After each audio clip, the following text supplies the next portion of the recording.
السلام عليكم ورحمة الله وبركاته. خبجمتوتا هردفتوتا كينيا هوندي كيسن غاري كتاتن أبدي كمنا بغر فيديو هارات انتلا كينيا تنغان دفتن بيسا برا كرولوس أورهان اللين قد يفميرا هردفتوني كرولوس أورهان بيسا هاروا كان نموني إيغا جرم بايلا واي فيلافيوس أوريفنوني كان نجدني يادنيرو هاتو مالي فيلافيوس يستيئي فاطمة هاتون بيسا كان كيستي همول لن يوكان هن أغرسي فملي خبجمتوتا داوتوتا كينيا هر واي فيلافيوس أودو مرتاء يسنيف كننا مالف بيسا كيستي هن agarsiifamne yookaan maaliif hin mul'anne amma eessa jiru kana malees dhumni gantoota eegalameera beeksisa keessatti akkuma mul'atu abjibee orhaan beeyin akka ajjeefame agarsiifameeti jira taargeet itti aanu yookaan xiyyeeffannoon itti aanu sheenshaa fakkaata akkasuma aspoorchaa hatunilleen gaafii gaa'ilaa kana waan fudhatte fakkaata kanaafuu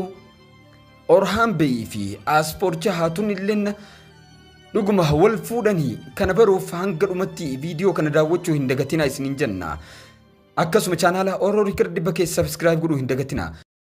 duraan dursinee har'a waa'ee Flavius isinitti himnu hordoftoota keenya waa'ee isaati baay'ee yaaddoina wanti isa mudatu tokkolleen hin jiraatu viidiyoo Instagram irratti qoodamee irratti Flavius uffata haaraa uffatee isaa mul'atu ni jira kun Flavius irratti wanti tokkolleen akka hin mudanneef ragaadha dhugaa dubbachuudhaaf Flavius Aktarooti jalqaba nuti kurulus orhaan filima keessatti uffata adda addaa afur yookaan shan keessatti isa uffate arkinuudha kanaafuu maaliif beeysa keessatti hin agarsiifamne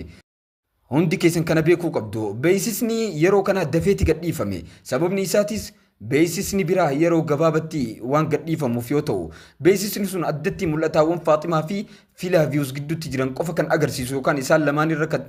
isaan lamaan qofa irratti kan xiyyeeffatudha kanaafuu baay'ee kan hin oolleedha beeysisni biraa isniin yookaan salaasaan gadhiifama gama biraatiin cidhaa aspoorchaa hatunii fi orhaan beeyilleen kutaa 19ffaa keessatti akka raawwatamu ni eegama haa ta'u malee Palaayologos ilma mootichaa gaa'ila kana dhaabuun ofii isaatiif teessoo mootummaa qabachuu ni barbaada